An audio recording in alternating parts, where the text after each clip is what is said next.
Pásame la siguiente, por favor, Andrés. Este, que en una sola diapositiva podamos poner todo lo que sería nuestro tema a dar y de ahí irlo desglosando. Entonces,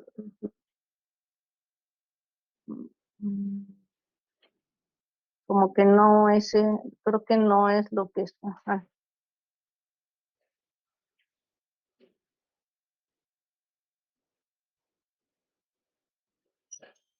A ver, pasa la siguiente, o no sé, como que no es lo que es. Ahora sí que no es lo que es. Entonces, bueno, me voy a ir adelantando. De primera instancia tenemos al examen general de orina. Es un estudio súper básico, tanto como para un check-up, como para estudios básicos de la función renal. El examen general de orina, sobre todo antes que otra cosa, es súper importante cómo tomamos la muestra. Ujú.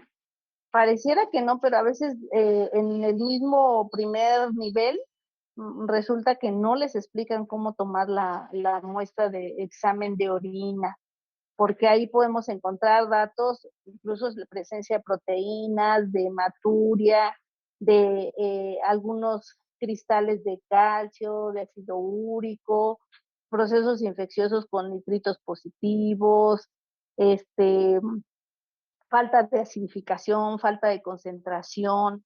Entonces podemos ver toda una serie de funciones o de procesos inflamatorios infecciosos en el examen general de orina, incluso en los check-up ni se solicita.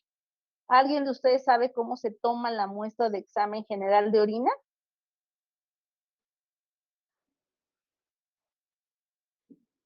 No, nadie. Bueno, Yo, doctora, a ver, dime tu nombre, doctor, por favor. soy Humberto Telles. A ver, Humberto, Eh, explícanos, por favor. Vamos a solicitarle al paciente que nos dé la muestra de la primera orina de la mañana, o al menos habiendo pasado 4 horas desde la última micción. Se pide un frasco nuevo, no necesario, no, un frasco nuevo, estéril. Vamos a solicitar que nos dé la muestra del chorro medio de la orina, previo aseo de la región genital. em, y creo que eso es lo que yo tengo que decir, ¿no? Prácticamente. Ajá. Lo básico, ¿no? Pues lo ideal que sí sea la primera orina de la mañana, porque ahí vamos a ver la función de concentración. Si recordamos, en la primera orina, la mayoría de todos nosotros, pues no nos levantamos al baño en la noche, ¿no? Quitando toda patología. Entonces, y generalmente a veces tenemos ingesta de líquidos en la noche antes de dormirnos o como 1 hora, 2 horas antes de dormir y prácticamente al acostarnos ya no nos volvemos a levantar. Entonces, en ese momento estamos haciendo como tal una deprivación de agua. Por eso es que es importante que sea la primera de, este, ay, no sé quién me está escribiendo, este, es donde vamos a ver la función de concentración. Por eso lo ideal es que sí sea la primera orina de la mañana, acabados de levantar. Y efectivamente tiene que ser de chorro medio. Uh-huh. Pero lo ideal, como dijiste, es un aseo previo de los genitales. Lo ideal es no hacerlo, sugerirle al paciente que no sea ni con gasita, ni con toallita, ni con algodón, ¿no? O que nada más se limpia y ya, porque generalmente esas son acciones que contaminan la muestra.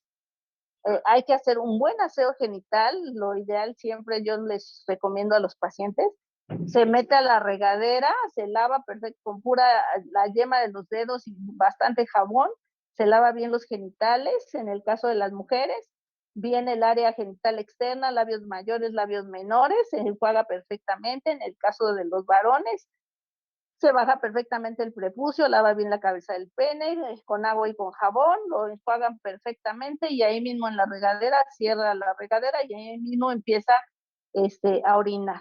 Entonces, generalmente cuando iniciamos a orinar, el chorro de la orina lleva una fuerza. Entonces le digo, cuando va disminuyendo esta fuerza del chorro de la orina, entonces primero, generalmente pedimos examen de orina y cultivo de orina. Los dos o uno de los dos, pues entonces mientras está el chorro fluyendo, mete el frasco y saca el frasco. Ajá. Es lo que más, sería lo más estéril, entre comillas, porque estéril sería con una función suprapúbica, pero general, no vamos a hacerle a todos los pacientes esto. Esa es, Andrea. Entonces, así debe ser siempre, porque la mayoría de las veces los pacientes no se hacen aseo o se hacen con una gasita. Entonces lastiman el tejido porque es una mucosa. Y ya sale con hematuria o ya sale contaminado, ¿no? Entonces, ese es súper importante, que sea de chorro medio con un aseo previo de genitales, con agua y con jabón, sin que se interrumpa el chorro y sin que anden mezclando, porque les piden urocultivo y examen general de orina, y dice, pues en un frasquito lo colecté y ya después le vacía el otro frasco. Tampoco se hace una mezcolanza de muestras. Entonces, gracias, Humberto. Prácticamente sí, esa es la técnica. Entonces, esta diapositiva es la que les quería mostrar. Prácticamente en esta diapositiva, pues está todo lo que yo les voy a dar, ¿no? Y entonces, a lo mejor parte por parte, pues es como la voy a estar desglosando, pero prácticamente en esta diapositiva viene todo lo que les voy a mencionar de la clase. Si me pasa la siguiente, Andrea, por favor. Entonces, ya después de que hicimos la colecta adecuada de la muestra para un examen general de orina, pues a esta muestra le hacemos varios estudios, desde el físico, un estudio físico que es prácticamente la observación que estamos haciendo a la muestra, si está concentrada, si está diluida, si está con sedimentos, si hay piuria, si la coloración también, si es como té de canela, si es como agua de sandía, si es amarillo concentrado. Entonces, desde el examen físico nosotros podemos ya observar características en esta muestra de orina. También vamos a ver el examen químico, donde prácticamente a través de unas tiras reactivas, que se les llama Lapsticks para orina, donde todo hay un cuadriculado, donde podemos ver ahí la densidad urinaria, el pH, proteínas, nitritos para ver si hay proceso infeccioso, bilirrubinas, hemoglobina, sangre, glucosa.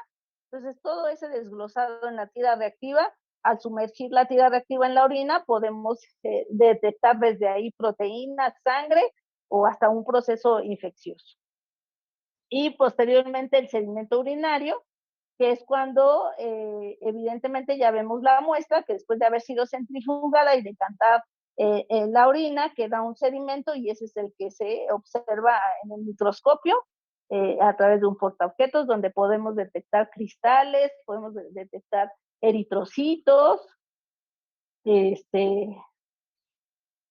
los leucocitos también los podemos identificar, células epiteliales por la descamación de la vejiga, entonces viene a complementar lo que es todo nuestro examen general de hoy.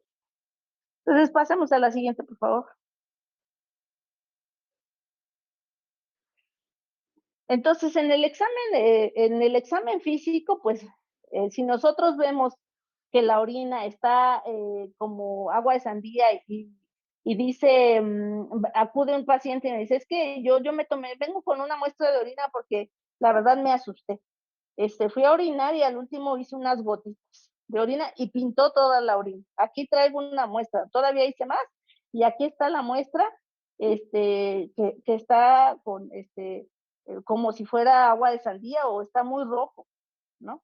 Entonces, desde ahí podemos identificar que ese es un sangrado, pues se puede decir en ese momento, de la vía urinaria baja, ¿no? La vía urinaria baja generalmente es es sangre en la orina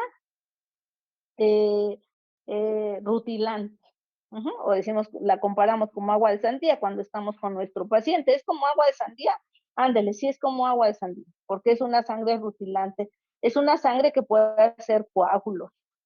Es una sangre que puede haber dolor a la micción.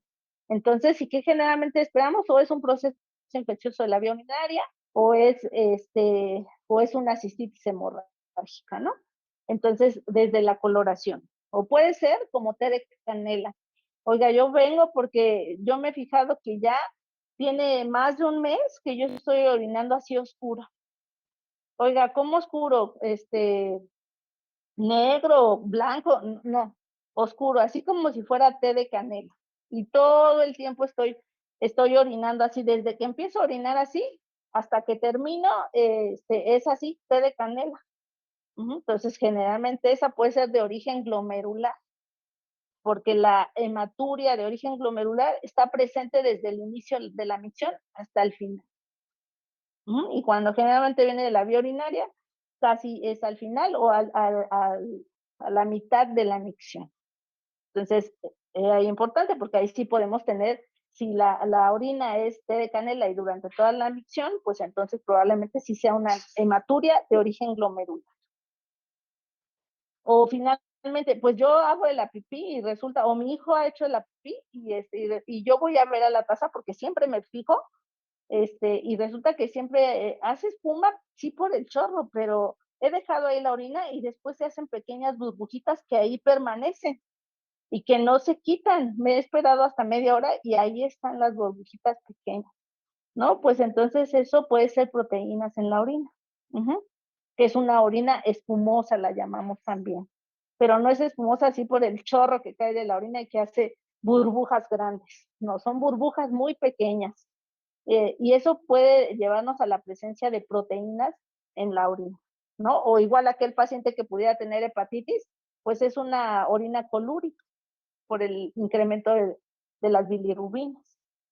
Entonces, desde que nosotros observamos la orina, o está muy turbia, también podemos tener una orina turbia si este viernes que viene, como va a ser un puente, nos vamos a comer tacos, y siempre echamos carreras para ver quién se come la mayoría de los tacos y aparte cuántos refrescos.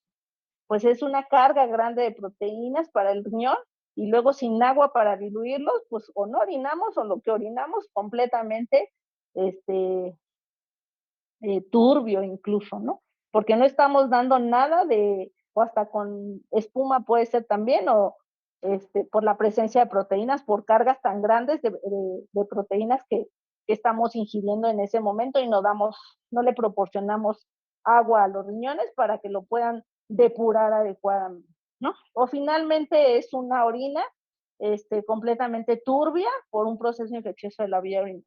Obviamente todo lo que estoy mencionando debe ir correlacionado con la presencia de cuadro clínico, de signos y síntomas que presente mi paciente, ¿no? A lo mejor aquel que está con hematuria de origen glomerular, pues resulta que tiene edema, resulta que está hipertenso, que pueden ser datos de la presencia de una glomerulopatía.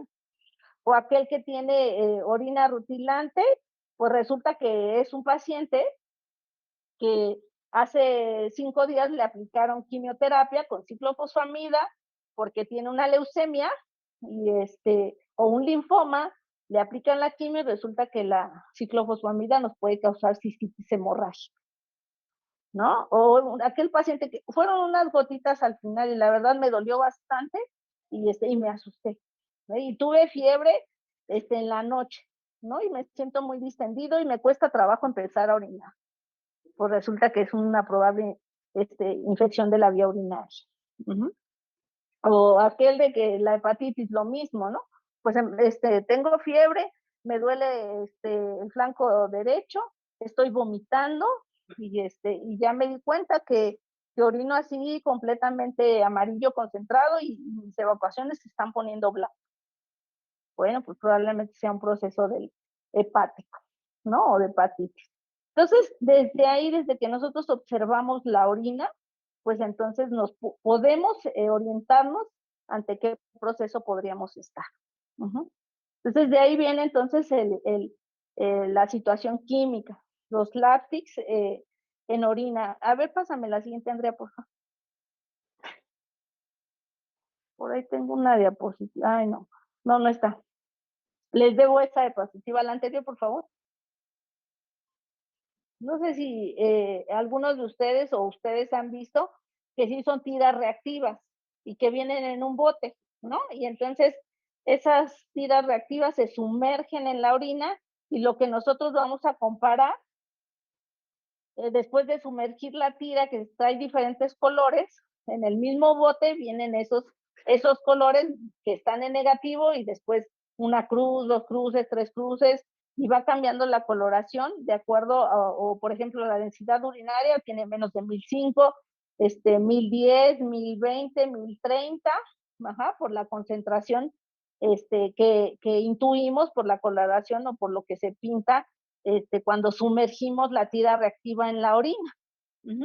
Entonces, por ejemplo, aquí tengo la densidad urinaria. ¿Alguien sabe la densidad urinaria de cuánto a cuánto es normal?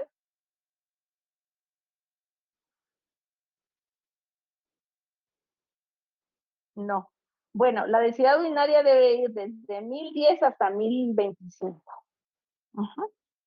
Entonces, cuando tenemos más menos, perdón, de 1010, que tenemos 1005, pues quiere decir que ese paciente no está concentrando adecuadamente y que cuando nosotros nos levantamos y orinamos, la primera orina de la mañana vamos a ver que está concentrada, no turbia, está concentrada porque está ahí estamos demostrando la función de concentración. Y entonces nuestra densidad urinaria generalmente la tenemos en 1015, 1020, el promedio, pero va desde 1010 hasta 1025.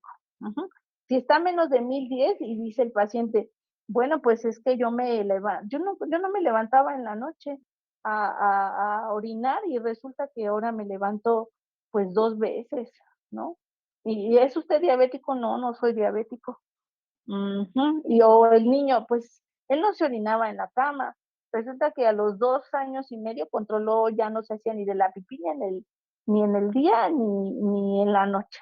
Y resulta que ahorita tiene 10 años y se está orinando en la cama y no siente, dice el niño que se orina solo. Desgraciadamente, con una enfermedad renal crónica ya avanzada, cuando está en estadios mayores, estadio 3, estadio 4, pues prácticamente puede dejar de concentrar el riñón. Empieza a haber problemas ya tubulares y entonces ya no concentra. Y si ya no concentra, pues se orina. Empezamos con enuresis, ¿no? Muchas veces dicen, es que tiene enuresis, se hace del baño. Dicen, pues probablemente sea una situación psicológica. Es posible una situación psicológica, pero eso lo tenemos que hacer un diagnóstico por descarte o por exclusión. Primero tendremos que ver que no sea un problema de la vía urinaria o un problema nefrológico ya avanzado. Entonces, de ahí la importancia de la densidad urinaria, que debe ser tomada desde la primera orina de la mañana y que es que valoramos la función de concentración del riñón. El pH, el pH en la orina, ¿alguien sabe de cuánto a cuánto va? Bueno, el pH en la orina debe ir de 5.5 hasta 6.5. De 5 o 5.5, algunos libros van a verlos de 5 a 6.5, de 5.5 a 6.5. Entonces efectivamente tiene que estar en ese rango porque ahí vemos la función de acidificación. Hay enfermedades tubulares que tienen que ver con la formación de bicarbonato. O la eliminación de hidrogeniones. Entonces, es ahí como también le da la acidez a la orina, porque sabemos que también la acidez es un medio adecuado para evitar que se reproduzcan las bacterias, ¿no? Entonces, si encontramos un pH generalmente, que es lo más frecuente, muy concentrado, que tiene 7.5, 8, o el paciente no está tomando suficiente agua, o el paciente tiene un problema tubular, que está perdiendo la función de acidificación, ¿no? Necesitamos tener un pH ácido para saber que se están eliminando adecuadamente los hidrogeniones y que tenemos un medio ácido para evitar la reproducción de bacterias, ¿no? Entonces, ese es el promedio del pH. Aquí vienen también los leucocitos. También en esa tira reactiva podemos encontrar leucocitos que no debe de haber en la tira reactiva, entonces podemos encontrar, depende del laboratorio, pero la tira reactiva o en los cuadritos donde ya vamos viendo si está negativo, puede haber 25, 100 o más de 500. Depende del laboratorio. Aquí el punto más importante, no a lo mejor que me aprenda este número que viene en el botecito, sino que debe estar en negativo prácticamente en el látex en orina. Entonces, si en la tira reactiva aparece positivo, bueno, ¿qué tengo que pensar? O hay un proceso inflamatorio a nivel a nivel renal o hay un proceso inflamatorio infeccioso de la vía urinaria. Ujú. Y entonces desde ahí ya mi paciente seguramente ya me dijo, no, pues he tenido fiebre o ya van 2 días que he tenido fiebre hasta de 38,5. Tengo dolor abdominal, pues no exactamente en algún punto, me duele todo el abdomen y siempre tengo ganas de orinar, pero pues ya cuando voy al baño resulta que me cuesta trabajo o orino, pero no me siento a gusto, o sea, tengo obviamente este tenesmo, que no me quedo a gusto, sino siento que quiero seguir orinando. Resulta que en el ápice encuentro leucocitos y cuando veamos el sedimento, pues también vamos a encontrar leucocitos. Entonces, eso o tenemos una glomerulonefritis en ese momento, alguna glomerulopatía. Pues, por ejemplo, el síndrome nefrótico, que ya veremos más adelante, es un proceso inflamatorio en el que puede haber la presencia de leucocitos y sin necesariamente que sea un proceso infeccioso. Nos habla de inflamación. No precisamente la presencia de leucocitos es puro proceso infeccioso. Nos habla de inflamación si no hay ningún otro contexto que nos diga que hay infección. Están también los nitritos. Uh-huh. Los nitritos sabemos que son productos de formación de algunas bacterias y que si están presentes, pues con mayor razón nos hablan de proceso infeccioso. Uh-huh. La cuestión del proceso infeccioso de la vía urinaria, pues sí difiere por etapas. Por ejemplo, si tenemos un lactante menor, que es el menor de 1 año, pues ese chiquillo puede estar, o ese lactante puede estar nada más muy irritable, con distensión abdominal, vomitando o con rechazo a la vía oral, ¿no? Si tenemos un preescolar, pues se va a quejar de mucho dolor abdominal y que no puede orinar. Tiene retención urinaria. Prácticamente hay fiebre y puede estar un poco irritado. Si hablamos de pacientes preescolares, escolares, pues entonces son pacientes que pues van a tener dolor abdominal difuso, que sí van a tener tenesmo o urgencia miccional y pueden tener incontinencia, ¿no? Por la situación del proceso infeccioso de la vía urinaria. Náusea, vómito o hasta diarrea en los escolares, ¿no? Pacientes ya adolescentes o incluso los adultos, pues van a tener ese citenesmo, urgencia miccional, hematuria rutilante, fiebre también pueden tener, disuria, bueno, creo que ya lo comenté, y que son datos más del paciente adolescente, joven adulto o el adulto. Uh-huh. Y la presencia de proteínas también. Las proteínas, ahí sí somos muy específicos, deben estar en negativa, puede estar en trazas, que eso pues también puede ser normal. Una cruz de proteínas nos estaría hablando de 30 miligramos por decilitro. Es una forma cualitativa de determinar una presencia de proteínas en la orina. Entonces, una cruz serían 30 miligramos por decilitro. 2 cruces serían 100 miligramos por decilitro. 3 cruces va más allá de 300 hasta 1 gramo por litro de proteínas, desde 300 miligramos hasta un gramo, y 4 cruces ya serían más de 1 gramo. Entonces, si nosotros, por ejemplo, tenemos una cruz de proteínas que serían 30 miligramos por decilitro, el paciente tiene fiebre, el paciente tiene dolor abdominal difuso, ha vomitado, y disuria, pues lo más probable es que sea un proceso infeccioso de la vía urinaria, porque también estos procesos de la vía urinaria, el que tengamos fiebre, podemos tener la presencia de proteínas o de hematuria incluso, pero de forma muy leve. Una cruz o eritrocitos de 5 por K, ¿no? O puede estar negativo finalmente, o negativa las proteínas también. Pero si nosotros tenemos entre 3 y 4 cruces de proteínas, pues entonces quiere decir que aquí la posibilidad es que sí haya un problema a nivel del glomérulo, que sea el que realmente está enfermo en ese momento porque está tirando proteínas donde no debemos tener proteínas en la orina. Y esto nos está hablando de mayores cantidades de pérdida de proteína y que lo más probable es que sea el glomérulo el que está enfermo, y que si además a esto que encontramos en el látex en orina encontramos que el paciente tiene edema o encontramos encontramos también presencia de sangre en el ábsix, bueno, pues es posible que el paciente tenga un proceso glomerular o incluso que tenga hipertensión, que serían los signos y síntomas que nos manifiestan la presencia de una glomerulonefritis. Entonces, si nosotros tenemos nuestro botecito siempre de látex en orina, en el consultorio, incluso como médicos familiares, como médicos generales, ahorita a nivel licenciatura, tenemos nuestro botecito de látex en el consultorio, pues con eso ya nos puede dar un parteaguas de qué podemos tener presente en ese momento con un paciente, ¿no? O igual, podemos encontrar glucosa. Ah, pues el paciente ya tiene, pues soy diabético, doctor. Yo no sé por qué me levanto tantas veces en la noche y me da mucha sed.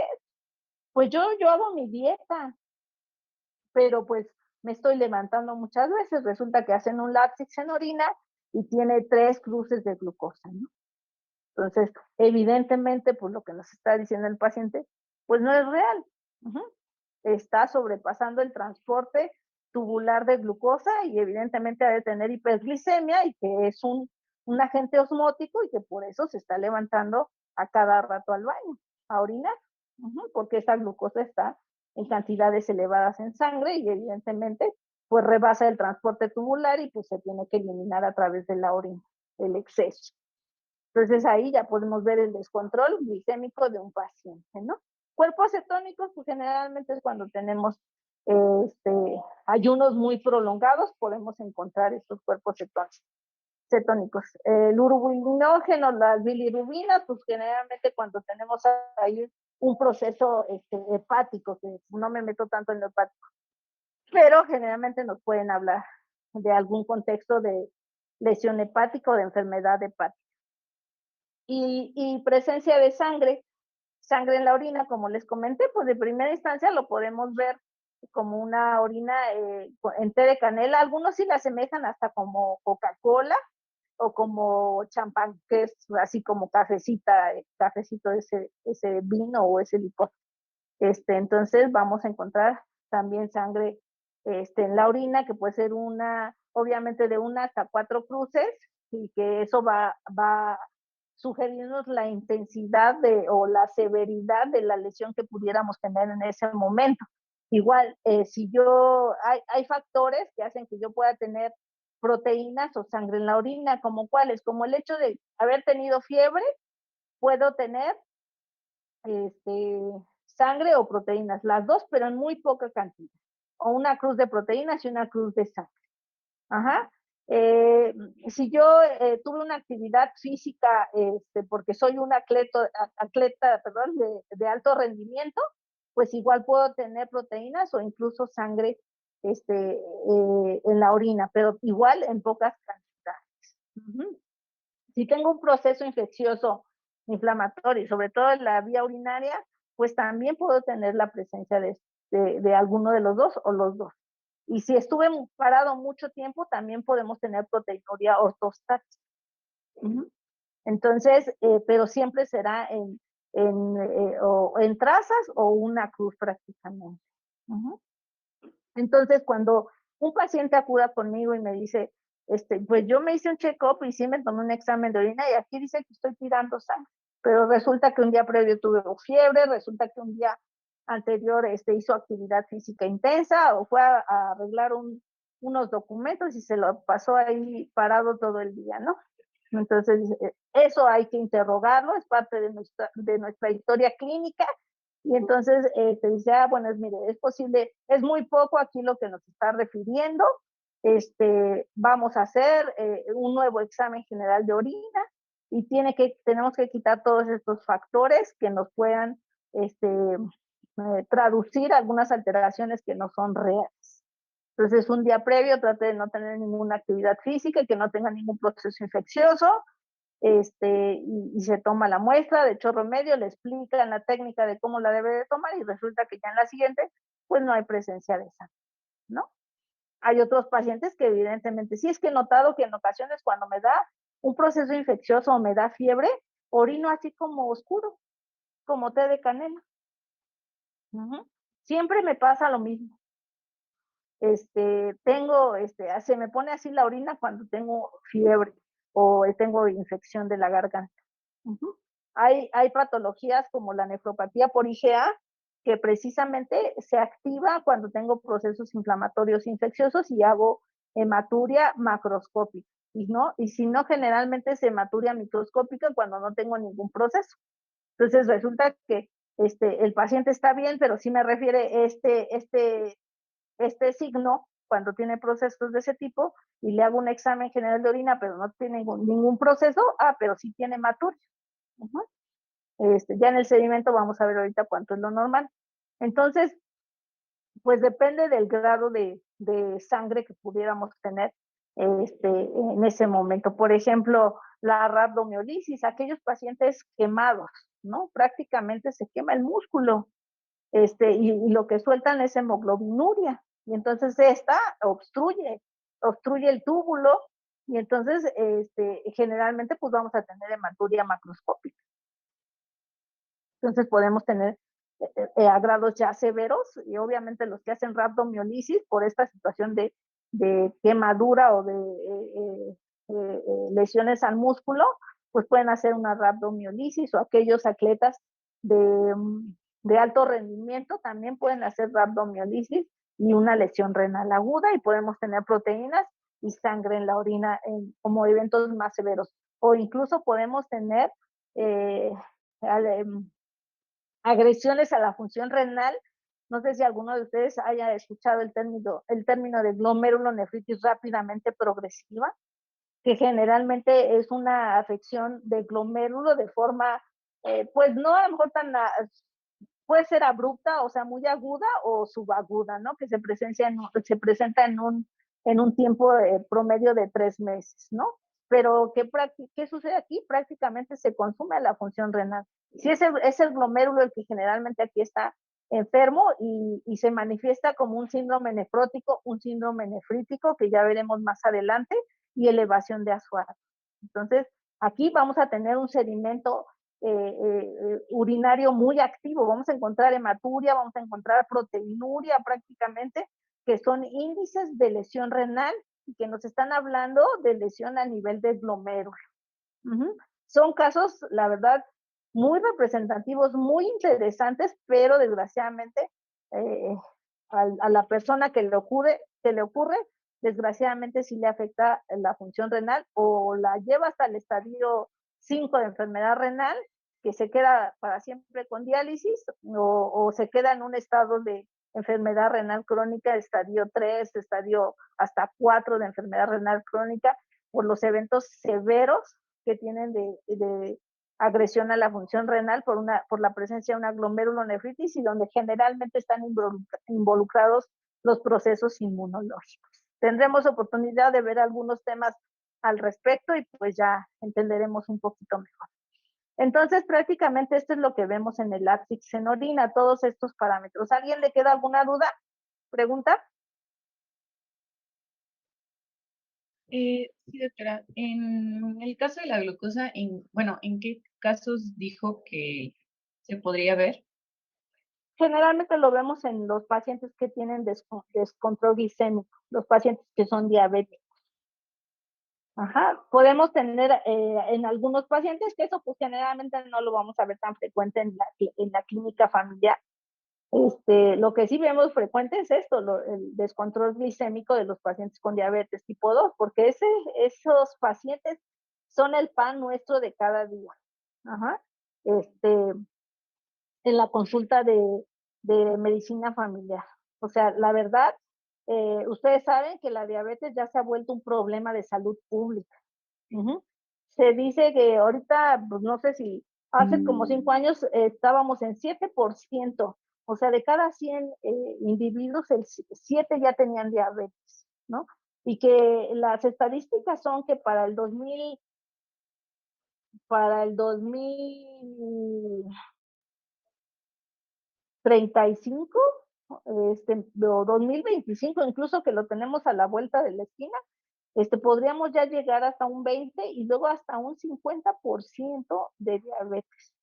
Tan solo otra estadística dice que 2 de cada 3 individuos que estamos caminando ya somos prediabéticos o somos diabéticos. Entonces, imagínense el grado de salud pública que tenemos con la diabetes.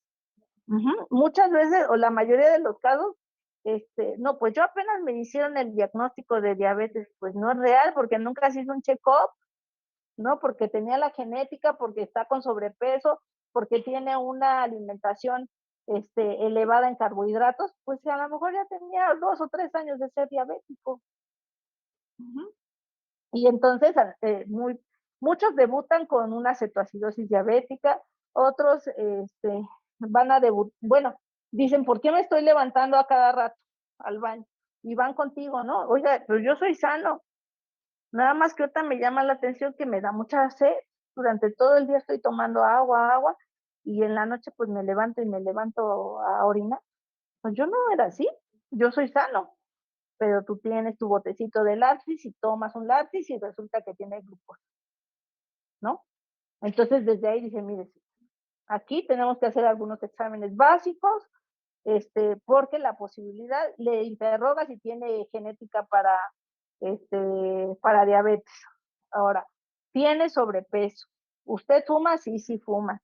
Eh, ¿Qué es lo que come? Le preguntas de un día de alimentación, pues que come una torta, que toma refresco, que come quesadillas de queso Oaxaca, que come sus bolillos, que come su pasta, que come su pan de dulce, no, pues puro carbohidrato. Entonces, y aquí el APSIX me está mencionando que usted tiene hasta 3 cruces de glucosa. La posibilidad con el antecedente genético, con la dieta que usted lleva, el sobrepeso y glucosa en el lápiz y todo lo demás estable, es probable que usted ya sea diabético. Y entonces vamos a tomar exámenes básicos, tan solo la glucosa, y pues ahí nos dará un punto más para saber si estamos en lo correcto o no. Entonces, generalmente esto es lo más frecuente. Puede haber glucosa también por afección tubular, que puede haber también en los pacientes que han recibido quimioterapia, ¿no? O sea, hay afección tubular generalmente, llegan a ser los pacientes nefritis túbulo-intersticial por la quimioterapia y pueden, algunos en situaciones severas de afección tubular, hacen hasta un síndrome de Fanconi, que es, tiran prácticamente de todo, tiran calcio, tiran magnesio, tiran potasio, fósforo, y hay presencia de glucosa porque pues ya hay afección túbulo-intersticial. Entonces, ahí también podemos tener la presencia de glucosa. Hay entre comillas, se podría decir, fisiológica cuando a veces hay glucosa. Nos mandan a algún paciente porque tiene glucosa en la orina, que es mínima, pero al hacer todo el contexto todo un protocolo de estudio al paciente donde estamos viendo que no es diabético, que tiene los lípidos normales, que tiene un peso normal, que la función renal está normal, que el ultrasonido renal está normal, pues prácticamente se puede decir que esa es solamente vigilancia y que esa presencia no lo va de glucosa en la orina no lo va a llevar a ningún proceso patológico mientras el paciente se mantenga sano, se puede decir, ¿no? Pero si al rato se hace diabético, si al rato hace obeso, bueno, pues entonces ya estaremos hablando de otro contexto. ¿Alguien más?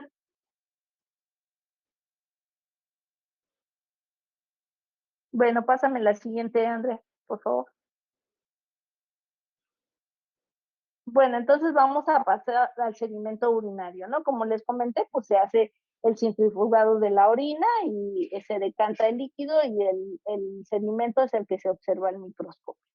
Entonces, ¿qué podemos observar en el microscopio? Pues aquí está la presencia de eritrocitos, que ya hemos hablado de ellos, de los eritrocitos, y ¿alguien sabe lo normal de eritrocitos por campo al microscopio? Bueno, lo normal es de 1 a 3 eritrocitos o de 0 a 3 eritrocitos más bien por campo.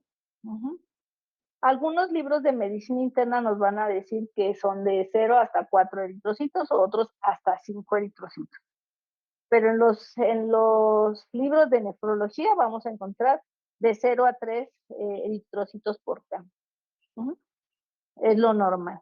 Obviamente, si tenemos un paciente que tiene 4 eritrocitos por campo y le interrogamos cómo tomó la muestra y resulta que es una mujer que un día previo fue su último día de menstruación, pues lo que esperamos es que todavía sea parte de, pero ya es una hematuria microscópica, ¿no? Y que todavía puede ser parte de la menstruación, y entonces pediremos un segundo estudio cuando la paciente no esté menstruando, evidentemente. O que hay eritrocitos, pues resulta que no hubo ningún tipo de aseo, pues evidentemente puede haber la presencia de eritrocitos. Si son 4, dices, pues no tomó bien la muestra, lo interrogas y no la tomó correctamente, tienes que tomar una segunda muestra. Entonces, para nosotros determinar que un paciente tenga eritrocitos en la orina o proteínas en la orina, tengo que tomar 2 a 3 muestras más, quitando todos los factores que comenté hace rato, con un intervalo de 2 a 3 semanas, y si persiste en 2 de 3 de las muestras, pues entonces estaremos haciendo un diagnóstico signológico de hematuria o proteinuria en la orina, y que eso amerita un protocolo de estudio, que lo mandaremos al médico internista o bien al nefrólogo en su caso. Porque si además, como lo comenté, está un paciente con edema o tiene un paciente que nos dice eso, que cuando tiene un proceso infeccioso o tiene fiebre, la orina se vuelve té de canela, pues hasta directamente con el nefrólogo. Si estamos en el medio privado, directamente con el nefrólogo. Si estamos en la institución, pues será con el médico internista. Y de ahí el internista sabrá si lo manda al nefrólogo, ¿no? Con la presencia de hematuria y de proteínas en la orina. Entonces, recuerden, tienen que ser 2 a 3 muestras más, con una diferencia de 2 a 3 semanas, quitando cualquier factor que pudiera condicionar la presencia de ambos o de alguno de ellos. Y hacer mucho énfasis en cómo se tomó la muestra. Obviamente, si tenemos de 50 a 100 eritrocitos por campo, no, pues eso es completamente diferente, ¿verdad? Y hacemos un interrogatorio donde no hay ningún factor que lo condicione y el paciente dice que en las mañanas se nota que está con edema de los párpados, bueno, pues es una cosa diferente, que sí amerita el envío a la especialidad. O tenemos proteínas y resulta que aparte está hipertenso también el paciente y tiene edema de pies, o resulta que tiene proteínas, 3 cruces, es diabético de 15 años, obeso, fuma, lípidos altos, pues generalmente eso es parte ya de una nefropatía diabética bien establecida. Hay clasificación de nefropatía diabética y clasificación de enfermedad renal crónica. Si lo llevamos a la clasificación de nefropatía diabética, pues estaríamos en un estadio 3, 4, donde está más que establecida la presencia de proteinurias. Ya que nos hablen de diabetes, de nefropatía diabética, es donde nos van a hablar de forma amplia de esto, ¿no? La presencia de leucocitos. Los leucocitos, como mencioné, puede ser que o estemos hablando de un proceso infeccioso o estemos hablando de un proceso inflamatorio. ¿Alguien sabe cuánto es lo normal de leucocitos en el sedimento urinario? Debe ser Bueno, negativo, doctor. no, van de 5 a 10 por campo. Ese es el límite, ¿vale?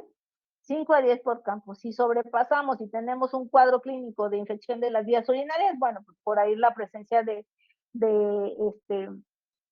los leucocitos. Pero si resulta que hay un proceso inflamatorio, porque detecto que en ese momento el paciente tiene un síndrome nefrótico, donde el síndrome nefrótico está conformado, sus principales características son la proteinuria en rango nefrótico, hiperlipidemia e hipoalbuminemia, y yo resulta que tengo un látex en orina con 3 a 4 cruces, donde veo o evidencio que hay una proteinuria que pudiera estar en rango nefrótico, que ya veremos los grados de proteinuria, pues entonces pudiera estar ante la presencia de un síndrome nefrótico o hasta un síndrome nefrítico, y resulta que esto es inflamación.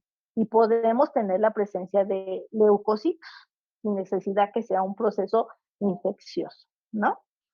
Igual, a la vez podemos encontrar células epiteliales por la descamación de la vejiga. Si tenemos, generalmente, ¿qué pasa? Pues cuando no tomamos suficiente agua, generalmente hay mucha concentración de la orina a nivel de la vejiga y puede haber más descamación de células epiteliales, o también cuando tenemos procesos infecciosos de la vía urinaria, vulvovaginitis, sobre todo en las mujeres, pues porque la longitud de la uretra es mucho más corta y entonces generamos procesos inflamatorios mayores y ahí la presencia de células epiteliales, ¿no?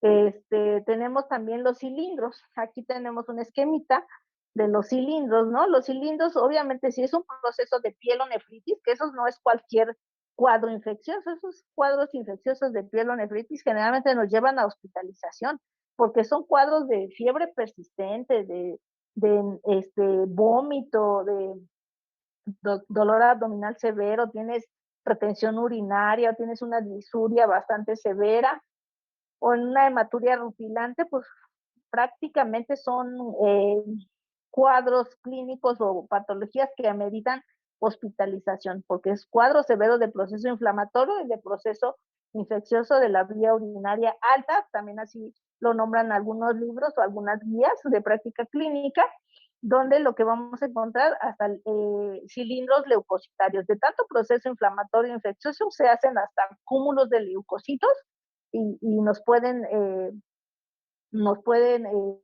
reportar, nos pueden reportar cilindros leucocitarios, ¿no? Tenemos aquí cilindros hialinos. Cuando hablamos de cilindros hialinos, granulosos o cilindros serios, prácticamente estamos hablando casi de acúmulos de proteínas. Entonces, si hay estos, si nos los reportan en el sedimento del examen de orina, pues ahí hay proteínas. Generalmente los hialinos los encontramos en lesiones más agudas, como la lesión renal aguda, o algún proceso agudo sobre algo crónico, ¿no? Aquí vamos a ver que, por ejemplo, tenemos pacientes con diabetes que ya tienen cierto grado de enfermedad renal crónica, pero es un estadio 3, generalmente, que no amerita diálisis, obviamente, pero tienen un proceso de la vía urinaria o una infección, ahora que el COVID, bueno, con la pandemia, que tienen un COVID positivo, pero con un cuadro clínico moderado, pues desde ahí podemos encontrar hasta lesión renal aguda y entonces ahí podemos encontrar que se agudiza su enfermedad renal crónica de este paciente que ya la tenía en estadio 3 y la podemos llevar hasta el estadio 5 y en ese momento encontramos acúmulo de proteínas que se hacen cilindros hialinos. Ajá, o hasta los serios también pueden estar en este tipo de pacientes. Los granulosos y serios pueden estar en enfermedades renales crónicas ya también de cierta forma avanzadas, ¿no? Como un estadio 3, un estadio 4, y son acúmulos de proteínas, o aquellos procesos patológicos que son a nivel glomerular, donde hay la presencia de proteínas, incluso a veces en grados masivos, tirando hasta 7 a 10 gramos de proteínas en 24 horas, donde empezamos que no debemos de tener proteínas, estas sí deben de ser negativas. Si yo hago una muestra de examen general de orina o si hago un estudio cuantitativo de proteínas, en pacientes sanos debe estar negativo. Pero si tenemos patologías como la glomerulonefritis membranosa que tira grandes cantidades de proteínas, podemos encontrar este tipo de eritrocitos. Y ya con enfermedad renal crónica, de cilindros, como los granulosos, como los granulosos generalmente los encontramos en procesos más crónicos de enfermedad renal. Pero si nosotros llegamos a encontrar algunos de estos en el examen de orina, bueno, pues podemos pensar, de una vez sí podemos relacionarlos con enfermedad renal a nivel glomerular o algún paciente que ya tiene una enfermedad renal crónica ya diagnosticada desde hace 2, 3 años y que, bueno, finalmente o tuvo una agudización o evidentemente lo estamos diagnosticando, pero ya al hacer el interrogatorio ya tiene todo un antecedente de cronicidad. Y tenemos los cilindros eritrocitarios, ¿no? Aquí también generalmente cuando tenemos, como les había comentado, una nefropatía por IgA, donde el paciente tiene evidentemente es un proceso que involucra a la inmunoglobulina A, que generalmente afecta a la pared del capilar glomerular y que se manifiesta generalmente como una hematuria macroscópica cuando hay un proceso inflamatorio infeccioso y se hace evidente y el paciente es como la detecta, pero la mayoría de las veces esta patología pues no da sintomatología. Por hallazgo, por algún check-up o por hallazgo que me quiero hacer un examen de orina, ahí se detecta la hematuria, se corrobora, como lo mencioné, con 2 a 3 muestras y entonces de ahí se empieza un protocolo de estudio para valorar una nefropatía por IgA, incluso llegamos hasta la biopsia renal. Si, por ejemplo, tenemos un síndrome nefrítico, que lo que vamos a ver nosotros es que es lo más común que llegamos a ver, que es el síndrome nefrítico secundario a una glomerulonefritis post-estreptocócica o que tuvimos una infección por estreptococo beta hemolítico, podemos tener un síndrome nefrítico, donde el primer signo que se presenta o por el que luego acude generalmente el paciente es por hematuria macroscópica. Y ahí obviamente es una gran cantidad de eritrocitos lo que se está perdiendo y pueden hacer hasta cilindros eritrocitarios. O a veces con fiebres tan persistentes, hay pacientes que tienen síndrome febril pues diario prácticamente y a veces ni siquiera es por un proceso infeccioso, son pacientes que tienen algún linfoma, que esos se caracterizan los linfomas por fiebre persistente, ¿no? Sobre todo del Hodgkin y no Hodgkin. Son fiebres persistentes y también pues con tanta fiebre podemos tener una hematuria persistente y hasta cilindros eritrocitarios. Todo dependerá del interrogatorio que yo le haga a mi paciente y que correlacione con lo que yo estoy encontrando desde un látex en orina o desde una muestra de orina, que incluso los pacientes a veces son de llevar las muestras y miren, lo traje porque quería que viera usted de qué color es la orina. Y lo voy complementando con lo que tengo a la mano, con el interrogatorio y ya con estudios que yo voy a solicitar, pero siempre debe ser como una ruta diagnóstica, que no pidamos por pedir. Y todo es siempre basado en nuestro interrogatorio para saber qué le vamos a solicitar al paciente, ¿no? Desgraciadamente a veces sí nos volvemos médicos de solicitar puros estudios para ver qué encontramos. Y bueno, por último, aquí también tenemos la presencia de cristales. Hay enfermedades como la nefropatía por ácido úrico que no saben cómo lesiona la pared capilar y desgraciadamente hay gente que de verdad nos encanta comer carne y no tomamos agua, tomamos puro refresco. Entonces, el producto de degradación de las proteínas y luego de las carnes, que son proteínas tan complejas, pues puede hacer que tiremos ácido úrico y que hagamos incluso litos por ácido úrico, que ahí también pueden estar mezclados a algunos otros factores que nos hablarán cuando veamos litiasis, como falta de inhibidores de la cristalización, como son los citratos, y también nos ponen más en riesgo de hacer litos. Oxalato de calcio, hay calciurias familiares. Resulta que un papá dice, no, pues yo siempre he padecido de calcio en la orina, le hace estudios a sus hijos y también tienen calcio en la orina, ¿no? Y entonces, evidentemente, pues sí lo tenemos que identificar. Generalmente, si no hay ningún antecedente importante, sabemos que a veces tenemos excesos en la alimentación. Y entonces lo que debemos de hacer primero, y no toma nada de agua natural el paciente, pues con mayor razón, no. Vamos a modificar ahorita la alimentación, se toma sus 2 litros de agua diarios, nada de alimento procesado, nada de pastas, de alimentos refinados como son el bolillo, los pastelitos, las galletas, y una alimentación bien balanceada y agua suficiente, y volvemos a hacer otro examen y a lo mejor ya no hay calcio, era el exceso. Pero si a pesar de esto persiste el calcio, bueno, pues entonces ya haremos, esto en el examen de orina lo mismo, es algo cualitativo. Entonces ya pediríamos o una colecta de orina de 24 horas o en una muestra única de orina pediríamos la determinación de creatinina, de calcio o de ácido úrico en su defecto. Y hay tablas donde hacemos nada más la relación de ácido úrico entre creatinina, calcio entre creatinina, y hay rangos de normalidad. Por ejemplo, el calcio, que es de lo más frecuente que llegamos a ver, hacemos determinación de calcio en orina, creatinina en orina y hacemos la división, y si esta nos da menor a 0.2, es completamente normal, pero si se va por arriba, pues entonces sí es la presencia de calcio y hay tratamientos específicos. Entonces, de primera instancia lo que debemos de tratar es la alimentación en el paciente y posteriormente corroborar nuevamente la presencia. Si después de modificar la alimentación tomamos otro examen, entonces sí ya lo derivaremos al médico internista o hasta nefrólogo para que estudie, le haga unas pruebas de función tubular y determinemos si efectivamente está tirando calcio o ácido úrico, ¿no? Los uratos pues también tienen mucho que ver con la alimentación o incluso pues pacientes con enfermedad renal crónica ya avanzada.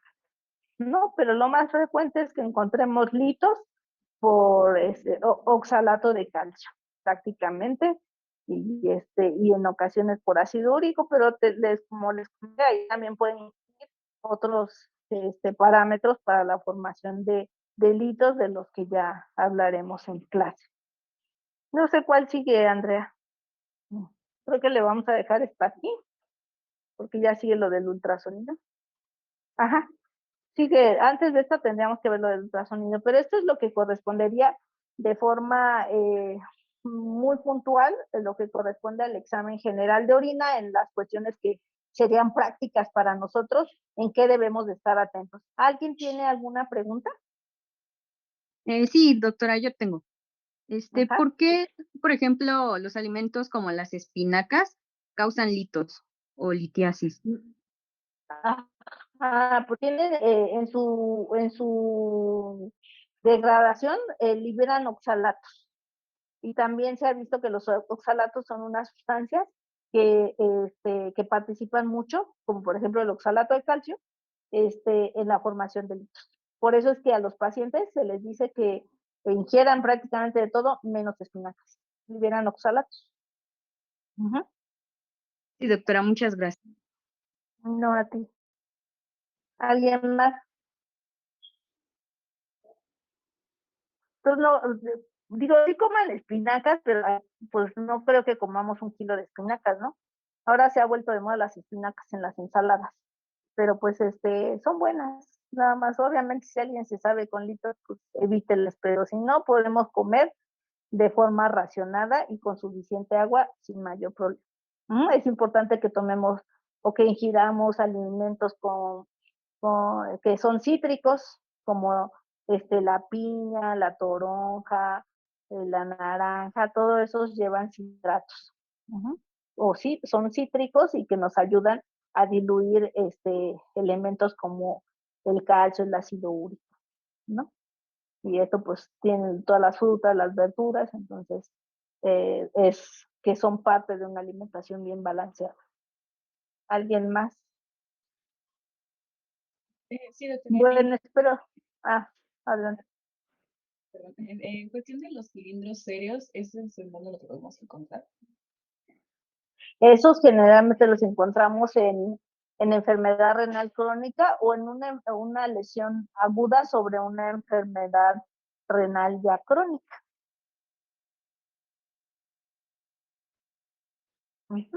Que ambos, los tres, nos van a traducir prácticamente presencia de proteínas.